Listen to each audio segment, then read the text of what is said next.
the Pacific Crest Trail had been on my mind for a long time. I think growing up on the West Coast and traveling up and down the West Coast, from growing up in Southern California and then going to high school in Oregon, and then meeting friends who have an interest in hiking, the Pacific Crest Trail sort of looms large. That 2,700 miles goes from Campo, California, on the border of Mexico, up to Manning Park, British Columbia. And essentially, it just sort of traces the spine of the West Coast, maybe 150 to 200 miles inland from the ocean. And so, having grown up on the West Coast and traveled a lot of it, there was definitely an interest in sort of walking the Pacific Crest Trail and more intimately getting to know our home.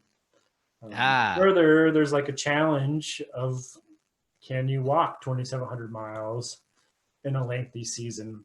And do you want to do that? And there was a lot of unknown or questions about, like, are your feet going to maintain or sustain the impact? Are you going to get giardia? Are you going to get eaten by a bear? Are you going to get terribly bored? Are you going to get too hot in the desert? Sort of all these unanswered questions, especially as like a first time long distance backpacker, are scary, but also things that inspired me and my partner Julia to like make the effort and do it and try.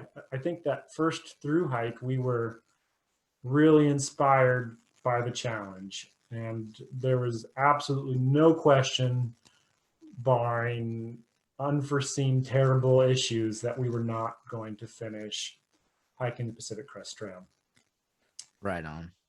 And those 5 months on the trail were like life affirming and wonderful, and just full of exercise, hardship, challenge, newness, friends, beautiful country. Um, and every day was exciting and new. Nice. And it's cool to go to live so simply. Like we've got so many luxuries in our world to go to that space where, if you needed to, you could live out of a backpack. The very small, like, overhead must be pretty reassuring as well. Absolutely. Do more with less.